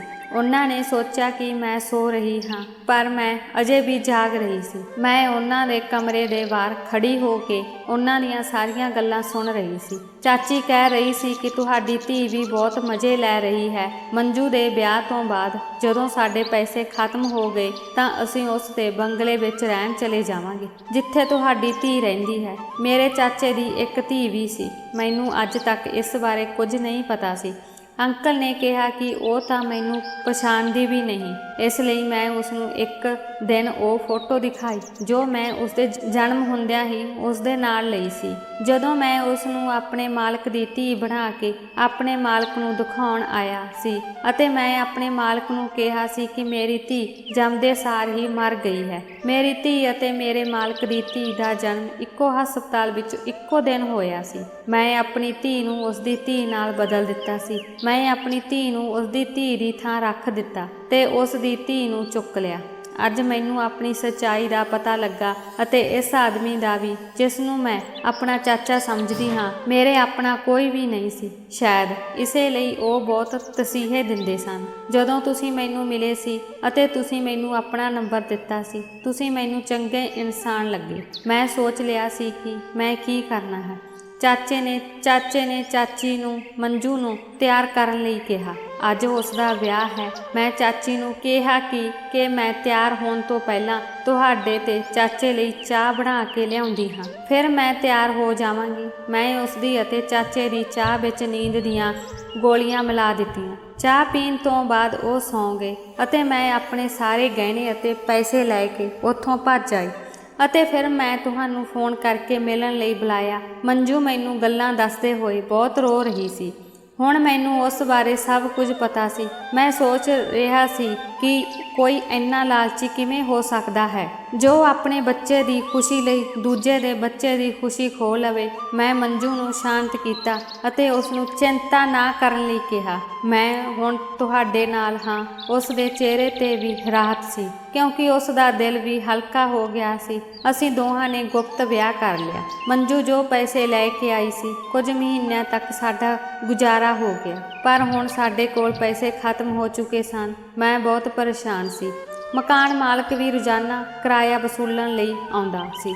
ਮੇਰੇ ਕੋਲ ਉਸ ਨੂੰ ਦੇਣ ਲਈ ਪੈਸੇ ਨਹੀਂ ਸਨ। ਉਹ ਮੇਰੀ ਪਤਨੀ ਤੇ ਬੁਰੀ ਨਜ਼ਰ ਰੱਖਦਾ ਸੀ। ਜਦੋਂ ਮੈਂ ਉਸ ਨੂੰ ਕੁਝ ਸਮਾਂ ਦੇਣ ਲਈ ਕਿਹਾ ਤੇ ਉਹ ਮੈਨੂੰ ਕਹਿੰਦਾ ਕਿ ਪੈਸੇ ਦੀ ਬਜਾਏ ਉਹ ਕੁਝ ਹੋਰ ਵੀ ਲੈ ਲਵੇਗਾ। ਉਸ ਦੀ ਇਹ ਗੱਲ ਸੁਣ ਕੇ ਮੈਨੂੰ ਬਹੁਤ ਗੁੱਸਾ ਆਉਂਦਾ ਸੀ। ਇੱਕ ਦਿਨ ਮੈਂ ਸੋਚਿਆ ਕਿ ਕਿਉਂ ਨਾ ਆਪਣੇ ਪਾਪਾ ਕੋਲ ਜਾਵਾਂ, ਯਕੀਨੀ ਤੌਰ ਤੇ ਕਿਸੇ ਨਾ ਕਿਸੇ ਤਰੀਕੇ ਨਾਲ ਮੇਰੀ ਮਦਦ ਜ਼ਰੂਰ ਕਰਨਗੇ। ਮੈਂ ਆਪਣੀ ਪਤਨੀ ਨੂੰ ਘਰ ਅੰਦਰ ਬੰਦ ਕਰਕੇ ਬਾਹਰੋਂ ਤਾਲਾ ਲਾ ਦਿੱਤਾ। ਮੈਂ ਪਾਪਾ ਕੋਲ ਆਇਆ। ਪਾਪਾ ਮੈਨੂੰ ਦੇਖ ਕੇ ਬਹੁਤ ਖੁਸ਼ ਹੋਇਆ ਅਤੇ ਮੈਨੂੰ ਵਾਪਸ ਨਾ ਜਾਣ ਦਿੱਤਾ। ਉਹਨਾਂ ਦਿਨਾਂ ਵਿੱਚ ਉਹ ਬਹੁਤ ਬਿਮਾਰ ਸੀ। ਮੈਂ ਉਹਨਾਂ ਨੂੰ ਇਸ ਹਾਲਤ ਵਿੱਚ ਛੱਡ ਕੇ ਵਾਪਸ ਨਹੀਂ ਜਾ ਸਕਦਾ ਸੀ। ਉਹਨਾਂ ਨੇ ਜ਼ਬਰਦਸਤੀ ਮੇਰਾ ਵਿਆਹ ਲੜਕੀ ਨਾਲ ਕਰਵਾ ਦਿੱਤਾ। ਮੈਂ ਉਸ ਕੁੜੀ ਨਾਲ ਵਿਆਹ ਨਹੀਂ ਕਰਨਾ ਚਾਹੁੰਦਾ ਸੀ, ਪਰ ਪਾਪਾ ਨੇ ਮੇਰੀ ਇੱਕ ਨਾ ਸੁਣੀ ਤੇ ਮੇਰਾ ਵਿਆਹ ਕਰਵਾ ਦਿੱਤਾ। ਉਵੇਂ ਹੀ 1 ਸਾਲ ਬੀਤ ਗਿਆ। ਮੈਂ ਆਪਣੀ ਪਹਿਲੀ ਪਤਨੀ ਬਾਰੇ ਸੋਚਿਆ ਤਾਂ ਮੈਂ ਉਸੇ ਰਾਤ ਉਸ ਕੋਲ ਗਿਆ ਅਤੇ ਜਿਵੇਂ ਹੀ ਮੈਂ ਅੰਦਰ ਕਦਮ ਰੱਖਿਆ, ਅੰਦਰ ਦਾ ਨਜ਼ਾਰਾ ਦੇਖ ਕੇ ਮੇਰੇ ਪੈਰਾਂ ਹੇਠੋਂ ਜ਼ਮੀਨ ਨਿਕਲ ਗਈ। ਇੱਕ ਛੋਟਾ ਬੱਚਾ ਮੇਰੀ ਪਤਨੀ ਨਾਲ ਅੰਦਰ ਸੋ ਰਿਹਾ ਸੀ। ਮੈਨੂੰ ਦੇਖ ਕੇ ਮੰਜੂ ਨੇ ਮੈਨੂੰ ਪੁੱਛਿਆ, ਤੁਸੀਂ ਕਿੱਥੇ ਚਲੇ ਗਏ ਸੀ ਮੈਨੂੰ ਛੱਡ ਕੇ? ਕੀ ਤੁਹਾਨੂੰ ਮੇਰੀ ਬਿਲਕੁਲ ਵੀ ਪਰਵਾਹ ਨਹੀਂ ਸੀ? ਮੈਂ ਮੰਜੂ ਨੂੰ ਪੁੱਛਿਆ, ਮੰਜੂ ਇਹ ਕਿਸ ਦਾ ਬੱਚਾ ਹੈ? ਤਾਂ ਉਹ ਹੈਰਾਨੀ ਨਾਲ ਮੇਰੇ ਵੱਲ ਦੇਖਦੇ ਕਹਿਣ ਲੱਗੀ, ਇਹ ਕਿਸ ਦਾ ਹੋ ਸਕਦਾ ਹੈ? ਇਹ ਬੱਚਾ ਸਿਰਫ ਤੇਰਾ ਹੈ। ਜਦੋਂ ਤੁਸੀਂ ਮੈਨੂੰ ਛੱਡ ਦਿੱਤਾ ਸੀ ਤਾਂ ਮੈਂ ਗਰਭਵਤੀ ਸੀ। ਤੁਸੀਂ ਇਹ ਵੇਖਣ ਲਈ ਵੀ ਨਹੀਂ ਆਏ ਕਿ ਤੁਹਾਡੇ ਜਾਣ ਤੋਂ ਬਾਅਦ ਮੈਂ ਕਿਸ ਹਾਲਤ ਵਿੱਚ ਸੀ, ਕਿ ਮੈਂ ਜਿੰਦਾ ਹਾਂ ਜਾਂ ਮਰ ਗਈ। ਆਖਰ ਤੇਰੀ ਵੀ ਮਜਬੂਰੀ ਸੀ ਜੋ ਪੂਰੇ 1 ਸਾਲ ਬਾਅਦ ਵਾਪਸ ਆਏ ਹੋ। ਮੈਂ ਰੋਂਦੇ ਹੋਏ ਆਪਣੇ ਬੱਚੇ ਨੂੰ ਆਪਣੀਆਂ ਬਾਹਾਂ ਵਿੱਚ ਚੁੱਕ ਲਿਆ, ਬਹੁਤ ਪਿਆਰ ਕਰਨ ਲੱਗਾ ਪਿਆ। ਮੈਂ ਮੰਜੂ ਨੂੰ ਮਾਫ਼ ਕਰਨ ਲਈ ਕਿਹਾ ਅਤੇ ਉਸ ਨੂੰ ਸਭ ਕੁਝ ਦੱਸ ਦਿੱਤਾ ਕਿ ਮੇਰੇ ਕੋਲ ਪੈਸੇ ਨਹੀਂ ਸਨ। ਮੈਂ ਆਪਣੇ ਪਾਪਾ ਤੋਂ ਪੈਸੇ ਲੈਣ ਗਿਆ ਸੀ। ਜਦੋਂ ਮੈਂ ਉੱਥੇ ਪਹੁੰਚਿਆ ਤਾਂ ਪਾਪਾ ਦੀ ਹਾਲਤ ਬਹੁਤ ਖਰਾਬ ਸੀ। ਮੈਂ ਉਹਨਾਂ ਨੂੰ ਇਸ ਹਾਲਤ ਵਿੱਚ ਛੱਡ ਕੇ ਵਾਪਸ ਨਹੀਂ ਆ ਸਕਦਾ ਸੀ। ਉਨੀ ਦਿਨੇ ਪਾਪਾ ਨੇ ਜ਼ਬਰਦਸਤੀ ਮੇਰਾ ਵਿਆਹ ਇੱਕ ਕੁੜੀ ਨਾਲ ਕਰਵਾ ਦਿੱਤਾ। ਉਹ ਪਾਪਾ ਦੇ ਮਾਲਕ ਦੀ ਧੀ ਸੀ। ਪਾਪਾ ਦਾ ਮਾਲਕ ਬਹੁਤ ਵਧੀਆ ਇਨਸਾਨ ਸੀ, ਇਸੇ ਲਈ ਪਾਪਾ ਉਸ ਨੂੰ ਮਨਾ ਨਹੀਂ ਕਰ ਸਕਦਾ ਸੀ ਅਤੇ ਪਾਪਾ ਦੀ ਹਾਲਤ ਵੀ ਅਜਿਹੀ ਨਹੀਂ ਸੀ ਕਿ ਮੈਂ ਉਸ ਨੂੰ ਕੁਝ ਦੱਸ ਸਕਾਂ। ਇਸੇ ਲਈ ਮੈਂ ਉਸ ਨਾਲ ਵਿਆਹ ਕਰਨ ਲਈ ਮਜਬੂਰ ਸੀ। ਉਸ ਤੋਂ ਬਾਅਦ ਮੈਂ ਪਾਪਾ ਦੀ ਦੇਖਭਾਲ ਵਿੱਚ ਰੁੱਝ ਗਿਆ। ਪਾਪਾ ਦਾ ਕੁਝ ਦਿਨ ਪਹਿਲਾਂ ਦੇਹਾਂਤ ਹੋ ਗਿਆ ਸੀ, ਪਰ ਪਾਪਾ ਨੇ ਮੇਰੇ ਕੋਲੋਂ ਵਾਅਦਾ ਲਿਆ ਸੀ ਕਿ ਮੈਂ ਕਦੇ ਵੀ ਆਪਣੇ ਮਾਲਕ ਦਾ ਸਾਥ ਨਹੀਂ ਛੱਡਾਂਗਾ। ਮਾਲਕ ਦੀ ਧੀ ਬਹੁਤ ਆਜ਼ਾਦ ਅਤੇ ਵਿਗੜੀ ਹੋਈ ਸੀ, ਪਰ ਮਾਲਕ ਬਹੁਤ ਵਧੀਆ ਇਨਸਾਨ ਹੈ। ਮਾਲਕ ਦੀ ਪਤਨੀ ਬਹੁਤ ਬਿਮਾਰ ਸੀ। ਉਹ ਤਾਂ ਹਸਪਤਾਲ ਵਿੱਚ ਹੀ ਸੀ, ਪਰ ਉਸ ਦੀ ਧੀ ਨੂੰ ਆਪਣੀ ਮਾਂ ਬਾਰੇ ਕੋਈ ਖਿਆਲ ਨਹੀਂ ਸੀ। ਇਹ ਇਸ ਤਰ੍ਹਾਂ ਹੈ ਜਿਵੇਂ ਉਹ ਉਸ ਦੀ ਮਾਂ ਵੀ ਨਹੀਂ ਹੈ। ਮਾਲਕ ਵੀ ਹੁਣ ਬੁੱਢਾ ਹੋ ਗਿਆ ਹੈ, ਇਸ ਨਾਲ ਮੈਨੂੰ ਦੋਹਾਂ ਦਾ ਖਿਆਲ ਰੱਖਣਾ ਪੈਂਦਾ ਹੈ। ਮਾਲਕ ਦੀ ਧੀ ਵੀ ਮੇਰੇ ਨਾਲ ਵਿਆਹ ਨਹੀਂ ਕਰਵਾਉਣਾ ਚਾਹੁੰਦੀ ਸੀ। ਉਹ ਕਿਸੇ ਹੋਰ ਨੂੰ ਪਸੰਦ ਕਰਦੀ ਸੀ, ਪਰ ਮਾਲਕ ਨੇ ਉਸ ਨੂੰ ਕਿਹਾ ਕਿ ਜੇਕਰ ਉਸ ਨੇ ਮੇਰੇ ਨਾਲ ਵਿਆਹ ਨਹੀਂ ਕੀਤਾ ਤਾਂ ਉਹ ਉਸ ਨੂੰ ਆਪਣੀ ਸਾਰੀ ਜਾਇਦਾਦ ਤੋਂ ਵਾਂਝਾ ਕਰ ਦੇਵੇਗਾ। ਵਿਆਹ ਤੋਂ ਕੁਝ ਦਿਨ ਬਾਅਦ ਮਾਲਕ ਦੀ ਲੜਕੀ ਨੇ ਮੈਨੂੰ ਘਰੋਂ ਕੱਢ ਦਿੱਤਾ ਅਤੇ ਮਾਲਕ ਨੂੰ ਕਿਹਾ ਕਿ ਉਹ ਖੁਦ ਘਰੋਂ ਛੱਡ ਕੇ ਚਲਾ ਗਿਆ ਹੈ। ਮਾਲਕ ਮੇਰੇ ਤੇ ਬਹੁਤ ਭਰੋਸਾ ਕਰਦੇ ਹਨ, ਮੈਨੂੰ ਆਪਣਾ ਪੁੱਤਰ ਸਮਝਦੇ ਸਨ। ਇੱਕ ਦਿਨ ਮੈਂ ਮਾਲਕ ਨੂੰ ਸਾਰੀ ਗੱਲ ਦੱਸੀ ਤਾਂ ਮਾਲਕ ਨੇ ਮੈਨੂੰ ਮਾਫ਼ ਕਰ ਦਿੱਤਾ ਅਤੇ ਕਿਹਾ ਕਿ ਮੇਰੀ ਪਤਨੀ ਨੂੰ ਇੱਥੋਂ ਲੈ ਆਵੋ। ਮੈਂ ਜ਼ਿੰਦਗੀ ਦੀਆਂ ਮੁਸੀਬਤਾਂ ਵਿੱਚ ਬਹੁਤ ਉਲਝਿਆ ਹੋਇਆ ਸੀ। ਤੁਸੀਂ ਕਿਰਪਾ ਕਰਕੇ ਮੈਨੂੰ ਮਾਫ਼ ਕਰ ਦਿਓ, ਮੰਜੂ ਨੇ ਕਿਹਾ। ਮੈਂ ਵਿਆਹ ਤੋਂ ਪਹਿਲਾਂ ਤੁਹਾਡੇ ਨਾਲ ਵਾਅਦਾ ਕੀਤਾ ਸੀ, ਮੈਂ ਤੁਹਾਡੇ ਨਾਲ ਕਦੇ ਕੋਈ ਗੁੱਸਾ ਨਹੀਂ ਰੱਖਾਂਗੀ। ਮੈਂ ਤੈਨੂੰ ਮਾਫ਼ ਕੀਤਾ। ਮਕਾਨ ਮਾਲਕ ਤੇਰੇ ਜਾਣ ਤੋਂ ਬਾਅਦ ਮੈਨੂੰ ਬਹੁਤ ਤੰਗ ਕਰਦਾ ਸੀ, ਪਰ ਫਿਰ ਇੱਕ ਦਿਨ ਉਸ ਦੀ ਲੜਕੀ ਕਾਲਜ ਤੋਂ ਵਾਪਸ ਆ ਰਹੀ ਸੀ ਤਾਂ ਕੁਝ ਲੜਕਿਆਂ ਨੇ ਉਸ ਦੇ ਨਾਲ ਗਲਤ ਹਰਕਤ ਕੀਤੀ। ਜਦੋਂ ਮਕਾਨ ਮਾਲਕ ਨੂੰ ਪਤਾ ਲੱਗਾ ਕਿ ਉਸ ਨੂੰ ਬਹੁਤ ਅਫਸੋਸ ਹੋਇਆ। ਉਸ ਨੇ ਕਿਹਾ ਕਿ ਸ਼ਾਇਦ ਰੱਬ ਨੇ ਮੇਰੀਆਂ ਗਲਤੀਆਂ ਦਾ ਫਲ ਮੇਰੀ ਬੇਟੀ ਨੂੰ ਦਿੱਤਾ ਹੈ। ਮੈਂ ਹੋਰ ਔਰਤਾਂ ਦੀ ਇੱਜ਼ਤ ਨਹੀਂ ਕੀਤੀ, ਇਸੇ ਲਈ ਅੱਜ ਮੇਰੀ ਧੀ ਨਾਲ ਸਭ ਕੁਝ ਵਾਪਰਿਆ। ਉਸ ਨੇ ਮੇਰੇ ਤੋਂ ਮਾਫ਼ੀ ਮੰਗੀ, ਮੈਨੂੰ ਆਪਣੀ ਛੋਟੀ ਭੈਣ ਬਣਾ ਲਿਆ। ਉਦੋਂ ਤੋਂ ਉਹ ਮੇਰਾ ਬਹੁਤ ਖਿਆਲ ਰੱਖਦਾ ਹੈ। ਮੈਂ ਵੀ ਉਸ ਨੂੰ ਮਾफ़ ਕਰ ਦਿੱਤਾ ਅਤੇ ਫਿਰ ਮੈਂ ਮੰਜੂ ਦੇ ਨਾਲ ਆਪਣੇ ਘਰ ਵਾਪਸ ਆ ਗਿਆ। ਇੱਕ ਦਿਨ ਮਾਲਕ ਨੇ ਮੈਨੂੰ ਆਪਣੀ ਪਤਨੀ ਅਤੇ ਬੱਚੇ ਨੂੰ ਰਾਤ ਦੇ ਖਾਣੇ 'ਤੇ ਆਪਣੇ ਘਰ ਬੁਲਾਇਆ। ਮੈਂ ਕਿਹਾ ਕਿ ਤੁਹਾਡੀ ਧੀ ਨੂੰ ਬੁਰਾ ਲੱਗੇਗਾ ਤਾਂ ਉਸਨੇ ਕਿਹਾ ਉਸ ਦੀ ਚਿੰਤਾ ਨਾ ਕਰੋ, ਮੈਂ ਸਭ ਕੁਝ ਸੰਭਾਲ ਲਵਾਂਗਾ। ਅਗਲੀ ਸ਼ਾਮ ਨੂੰ ਅਸੀਂ ਉਸ ਦੇ ਘਰ ਖਾਣਾ ਖਾਣ ਗਏ। ਮੈਂ ਮਾਲਕ ਨੂੰ ਪੁੱਛਿਆ ਕਿ ਹੁਣ ਮਾਲਕਣ ਦੀ ਸਿਹਤ ਕਿਵੇਂ ਹੈ। ਮਾਲਕ ਨੇ ਕਿਹਾ ਤੁਸੀਂ ਖੁਦ ਹੀ ਮਿਲ ਆਓ। ਮੈਂ ਜਿਵੇਂ ਹੀ ਉਸ ਦੇ ਕਮਰੇ ਵਿੱਚ ਗਿਆ ਮੈਂ ਉਸ ਨੂੰ ਦੇਖ ਕੇ ਹੈਰਾਨ ਰਹਿ ਗਿਆ ਕਿਉਂਕਿ ਉਹ ਬਿਲਕੁਲ ਮੇਰੀ ਪਤਨੀ ਵਰਗੀ ਲੱਗ ਰਹੀ ਸੀ। ਮੰਜੂ ਵੀ ਮਾਲਕਣ ਨੂੰ ਦੇਖ ਕੇ ਹੈਰਾਨ ਹੋ ਗਈ। ਮਾਲਕ ਨੇ ਮੈਨੂੰ ਪੁੱਛਿਆ ਕਿ ਤੁਹਾਡੀ ਪਤਨੀ ਦੇ ਘਰ ਦੇ ਕਿੱਥੇ ਹਨ। ਮੈਂ ਮਾਲਕ ਨੂੰ ਦੱਸਿਆ ਕਿ ਮੰਜੂ ਦੇ ਮਾਤਾ ਪਿਤਾ ਦੀ ਮੌਤ ਹੋ ਗਈ ਸੀ ਜਦੋਂ ਉਹ ਛੋਟੀ ਸੀ ਅਤੇ ਉਸ ਦਾ ਪਾਲਣ ਪੋਸ਼ਣ ਉਸ ਦੇ ਚਾਚਾ ਅਤੇ ਚਾਚੀ ਨੇ ਕੀਤਾ ਸੀ। ਮਾਲਕ ਨੇ ਫੋਟੋ ਕੱਢ ਕੇ ਮੈਨੂੰ ਦਿਖਾਈ ਅਤੇ ਕਿਹਾ ਕਿ ਇਹ ਤੁਹਾਡੀ ਪਤਨੀ ਦਾ ਅੰਕਲ ਹੈ। ਮੰਜੂ ਨੇ ਉਹ ਫੋਟੋ ਦੇਖ ਕੇ ਕਿਹਾ ਹਾਂ, ਪਰ ਤੁਸੀਂ ਉਸ ਨੂੰ ਕਿਵੇਂ ਜਾਣਦੇ ਹੋ। ਮਾਲਕ ਨੇ ਦੱਸਿਆ ਕਿ ਇਹ ਰਾਤ ਨੂੰ ਸਾਡੇ ਦਫ਼ਤਰ ਵਿੱਚ ਕੰਮ ਕਰਦਾ ਸੀ ਅਤੇ ਬਹੁਤ ਗਰੀਬ ਸੀ। ਉਹ ਸਾਡੇ ਘਰ ਆਉਣ ਲੱਗਾ ਤੇ ਮੈਂ ਉਸ ਤੇ ਭਰੋਸਾ ਕਰਨ ਲੱਗਾ, ਪਰ ਮੈਨੂੰ ਨਹੀਂ ਪਤਾ ਸੀ ਕਿ ਇਹ ਮੇਰੇ ਨਾਲ ਇੰਨਾ ਵੱਡਾ ਧੋਖਾ ਕਰੇਗਾ।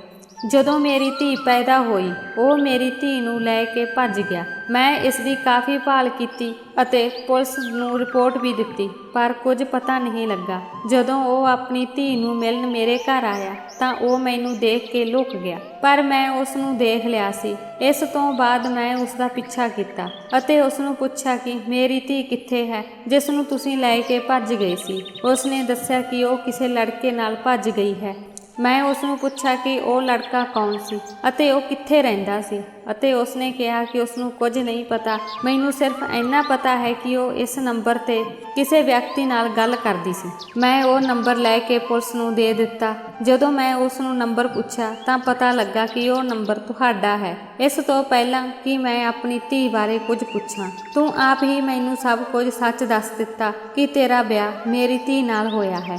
ਇਸੇ ਲਈ ਮੈਂ ਤੁਹਾਨੂੰ ਕਿਹਾ ਸੀ ਕਿ ਤੁਸੀਂ ਆਪਣੀ ਪਤਨੀ ਨੂੰ ਲੈ ਕੇ ਮੇਰੇ ਘਰ ਰਾਤ ਦੇ ਖਾਣੇ ਲਈ ਆਓ। ਮੰਜੂ ਨੇ ਆਪਣੇ ਮਾਤਾ ਪਿਤਾ ਨੂੰ ਲੱਭ ਲਿਆ ਸੀ। ਮੰਜੂ ਉਸ ਨੂੰ ਅਤੇ ਆਪਣੇ ਮਾਤਾ ਪਿਤਾ ਨੂੰ ਮਿਲ ਕੇ ਬਹੁਤ ਖੁਸ਼ ਸੀ। ਉਸ ਦਾ ਚਾਚਾ ਜਿਸ ਨੇ ਇਹ ਧੋਖਾਧੜੀ ਕੀਤੀ ਸੀ ਜੇਲ੍ਹ ਵਿੱਚ ਹੈ। ਮੇਰੀ ਦੂਜੀ ਪਤਨੀ ਜੋ ਮੰਜੂ ਦੇ ਚਾਚੇ ਦੀ ਧੀ ਸੀ ਨੇ ਮੈਨੂੰ ਉਦੋਂ ਹੀ ਤਲਾਕ ਦੇ ਦਿੱਤਾ ਜਦੋਂ ਉਸ ਨੇ ਮੈਨੂੰ ਘਰੋਂ ਕੱਢ ਦਿੱਤਾ ਸੀ। ਉਸ ਦੀਆਂ ਹਰਕਤਾਂ ਵੀ ਆਪਣੇ ਪਿਤਾ ਨਾਲੋਂ ਘੱਟ ਨਹੀਂ ਸਨ। ਉਹ ਜਿਸ ਮੁੰਡੇ ਨੂੰ ਪਸੰਦ ਕਰਦੀ ਸੀ ਉਸ ਨਾਲ ਭੱਜ ਗਈ। ਉਸ ਦੇ ਪਿਤਾ ਨੇ ਉਸ ਨੂੰ ਰੋਕਣ ਦੀ ਬਹੁਤ ਕੋਸ਼ਿਸ਼ ਕੀਤੀ, ਪਰ ਉਹ ਬਚਪਨ ਤੋਂ ਹੀ ਉਸ ਨੂੰ ਬਹੁਤ ਪਸੰਦ ਕਰਦੀ ਸੀ।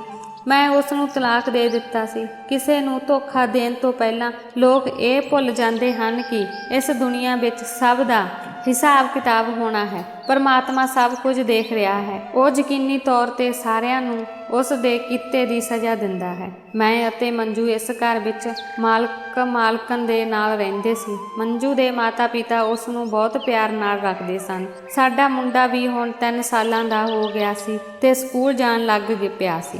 ਮੰਜੂ ਅਤੇ ਮੈਂ ਇਕੱਠੇ ਖੁਸ਼ੀ ਨਾਲ ਰਹਿ ਰਹੇ ਸੀ। ਹੁਣ ਸਾਡੀ ਜ਼ਿੰਦਗੀ ਵਿੱਚ ਕੋਈ ਤੀਜਾ ਵਿਅਕਤੀ ਨਹੀਂ ਸੀ। ਦੋਸਤੋ, ਜੇਕਰ ਤੁਹਾਨੂੰ ਸਾਡੀ ਵੀਡੀਓ ਚੰਗੀ ਲੱਗੀ ਤਾਂ ਸਾਡੀ ਵੀਡੀਓ ਨੂੰ ਲਾਈਕ ਕਰਨਾ, ਚੈਨਲ ਨੂੰ ਸਬਸਕ੍ਰਾਈਬ ਕਰਨਾ ਅਤੇ ਆਪਣੇ ਦੋਸਤਾਂ ਨਾਲ ਸ਼ੇਅਰ ਕਰਨਾ। ਧੰਨਵਾਦ।